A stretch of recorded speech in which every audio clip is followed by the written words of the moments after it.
This guy, Dakota Woods, is bruh. This ranks right on up there with One Night at Flumpty's for me. As far as anticipated games, anticipated fan-made Five Nights at Freddy's sequels. Five Nights at the Chum. I hate this channel. No! If not the best game by far, in my honest opinion.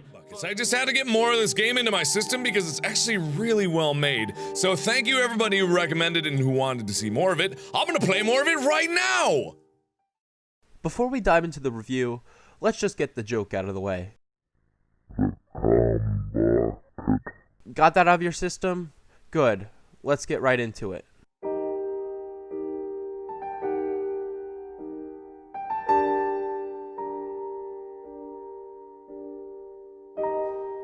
Five Nights at the Chum Bucket is one of, if not, one of my favorite FNAF fan games of all time.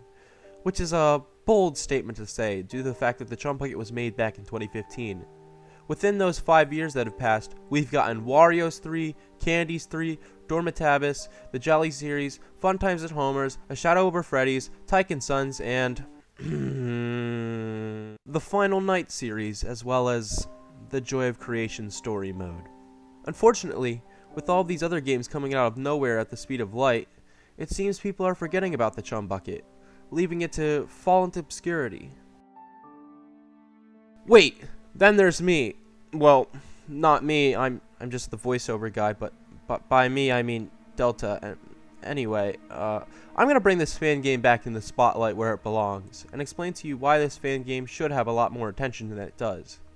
As per usual, let's start at the beginning of the road.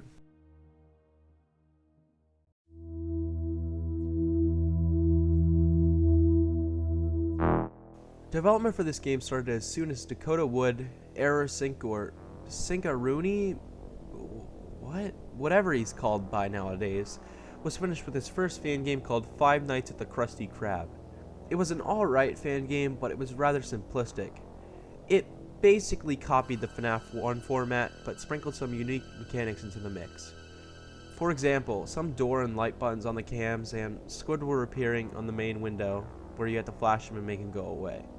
The game was most well known, however, for its bugs. Oh, and that one time a fan thought it was a good idea to upload it onto Steam, just so it can get more attention. Like, I get you want to try to show people this fan game, but there's definitely better ways that you could have done that.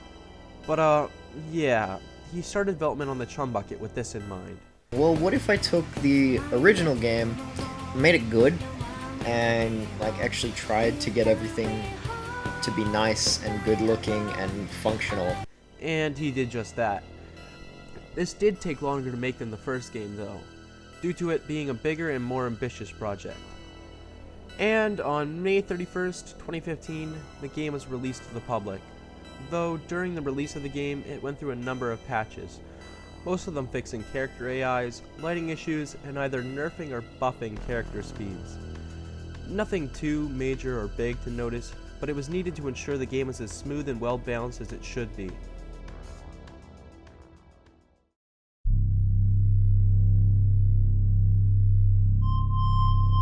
Now, the most noticeable thing about this fan game, even 5 years later, are the graphics. Now, I'm not someone who would be easily impressed with the graphics like the newer fan games that do this nowadays, but for a fan game made in 2015, the graphics still hold up surprisingly well. This game was made in Unreal Engine 4, so, I mean, that's a given. Secondly, the animatronic design. Now, this is a major step up compared to the first game's models. The models in the first game were accurate to their show's counterpart, so they were kinda simple in terms of detail and design.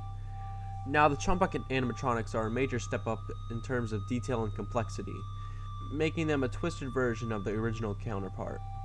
Thirdly, the sound design and atmosphere. Now, the sound effects that are used in this fan game are just perfect. From just opening and closing of the doors to checking the cameras. These are the sounds that you think you hear in this type of place. And once those doors and clocks start, it's just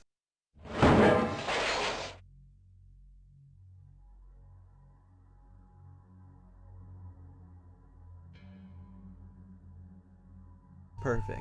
Fourthly, the mechanics. Now you might be saying, But the mechanics are just the same as the last fan game. He didn't change anything. And to that I say, you are slightly right. However, he improved the mechanics from the previous game, and you no longer need to press a button to close the door. You just need to hover over it. You no longer need to look to the left or right, you can just look anywhere you want. My legs! Finally, the generator. In the last game, it was hard to tell if you managed to stop Sandy before, but she always manages to mess with the generator, even with the doors closed. Now, for this one, if the lights start to flicker, just press the button on your right to stun her. Now, before we go into the bad, I want to mention some of the things that I thought were a nice little addition to the game. Number 1, when closing the doors, the player's camera will do a little shake, showing how much force or oomph the doors have. Number 2, when playing the game, the clock goes by in real-time minutes, making it the first of its kind to do this idea. And 3, the flashlight. While the phone calls are happening, click on the flashlight once and the call finishes. It won't count towards your limits, however you could say that it's a bug and not a secret feature. If it was a bug, why hasn't there been a patch for it? That and the more I think about it, it could have just been an oversight on the devs' part. Who knows?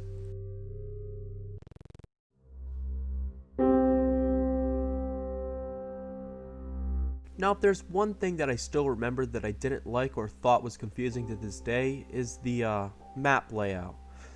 At first glance, if you're someone that is playing this for the first time, you would think the map layout is this, but no, the layout is this. This is way more confusing than it should be. On another note, the second in command. Now, I know this is just the dev with his accent slightly changed to make him more of a menace, but I think it would have been better if you got a friend to do it. Cause I mean, if you're gonna record your voice with an accent that goes for 4 minutes... Well, that's enough of that, then. Why, hello there. You must be the old security guard. I've been told so much about you from my superior. It's not quite relevant yet. I'll let you know when the time comes. Anyway, good luck. You're really gonna need it. That accent will slowly lose its tension.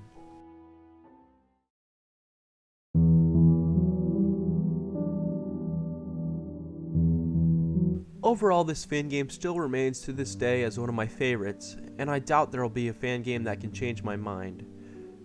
Well, I can think of a couple that were close to overtaking the #1 spot for me, but this fan game still remains top tier in terms of quality, and it ages like fine wine.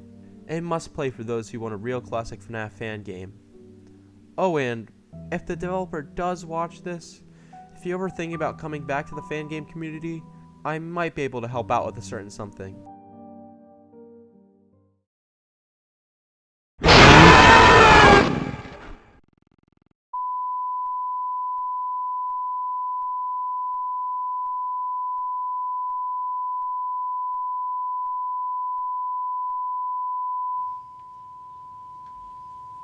That's it?